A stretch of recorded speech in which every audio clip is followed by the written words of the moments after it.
एक समय की बात है, एक देश को एक राजा रूल करता था जिसका कोई बेटा नहीं था जो उसके बाद राजगद्दी संभाल सके। जैसे जैसे राजा बूढ़ा होने लगा, उसने सोचा कि एक सूटेबल सक्सेसर चुनना चाहिए जो देश को अच्छे से चला सके। उसने अपने देश में नोटिस भेजे और हर क्वालिफाइड जवान लड़के को इंटरव्यू के लिए बुलाया। इंटरव्यू डिसाइड करेगा कि कौन अगला राजा बनेगा। सिर्फ एक ही क्वालिफिकेशन थी, कैंडिडेट को अपने फेलो ह्यूमन बीइंग्स से बहुत प्यार होना चाहिए। देश का हर जवान लड़का एक्साइटेड था इस मौके को लेकर कि वो राजा बन सकता है। एक गांव का गरीब लड़का भी नोटिस पढ़कर इंटरव्यू के लिए प्रिपेयर करने लगा। वो लड़का बहुत दयालु और मेहनती था, लेकिन वो बहुत गरीब था। उसके पास राजा के सामने पहनने के लिए अच्छे कपड़े नहीं थे, तो उसने मेहनत की और पैसे बचाए ताकि वो अच्छे कपड़े और सफर के लिए जरूरी सामान खरीद सके। अच्छे कपड़े और सामान लेकर वो लड़का अपनी यात्रा पर निकल पड़ा। कई दिन सफर करने के बाद जब वो अपने मंजिल के पास पहुंचा, उसने रास्ते के किनारे एक गरीब भिखारी को देखा। भिखारी ठंड से कांप रहा था और फटे पुराने कपड़े पहने हुआ था। उसने अपने हाथ बढ़ाए और मदद मांगी। मैं बहुत गरीब हूं और मुझे बहुत ठंड लग रही है, कृपया मेरी मदद करो। वो जवान लड़का भिखारी की दशा देखकर इतना प्रभावित हुआ कि उसने अपने नए कपड़े उतारकर भिखारी को दे दिए। उसने अपना खाना भी दे दिया जो उसने सफर के लिए रखा था। भिखारी नए कपड़े और खाना पाकर बहुत खुश हुआ और उसने लड़के को कई बार धन्यवाद दिया।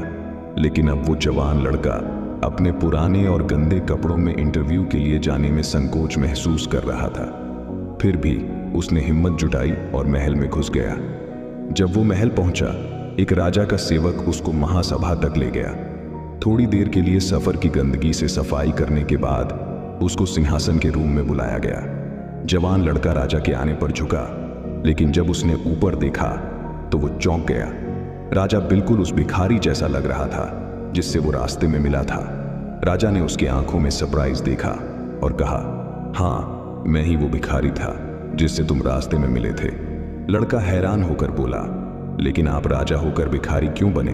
राजा ने कहा, मुझे ये जानना था कि तुम्हारा दिल कितना अच्छा है और तुम सच में अपने फेलो ह्यूमन बीइंग्स से कितना प्यार करते हो। अगर मैं राजा बनकर आता तो तुम मुझे इंप्रेस करने के लिए कुछ भी कर लेते, लेकिन इस तरह मुझे पता चला कि तुम्हारे दिल में क्या है। तुम्हारी भिखारी के प्रति उदारता ने तुम्हारा सच्चा प्यार दिखाया है। इस देश को एक ऐसे लीडर की जरूरत है जो अपने लोगों का ख्याल रखता हो, सिर्फ उनका नहीं जो कुछ दे सकते हैं। और तुमने ये साबित किया है कि तुम मेरे सक्सेसर बनने के लिए सही व्यक्ति हो।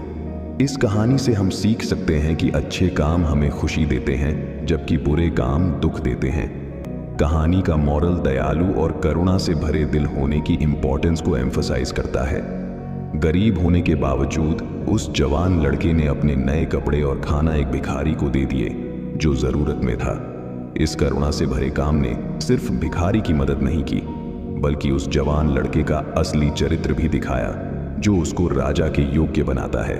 हमारी डेली जिंदगी में हमें कई मौके मिलते हैं दूसरों की मदद करने के।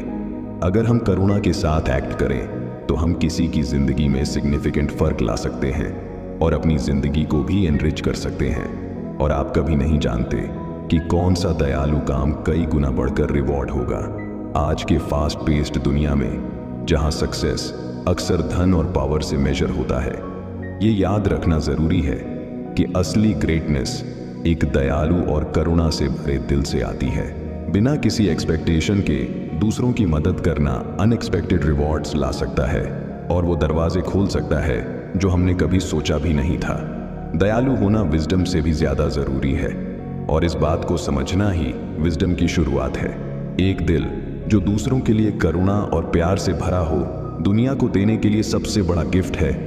करुणा को अपनाकर हम सिर्फ दूसरों की जिंदगी को नहीं बल्कि अपने रूह को भी ऊंचा उठाते हैं। करुणा और प्यार सबसे बड़े गिफ्ट्स हैं जो हम दे सकते हैं और ये टाइमलेस वैल्यूज हैं जो हमारी दुनिया को बेहतर जगह बनाने में हमेशा रेलेवेंट रहेंगी।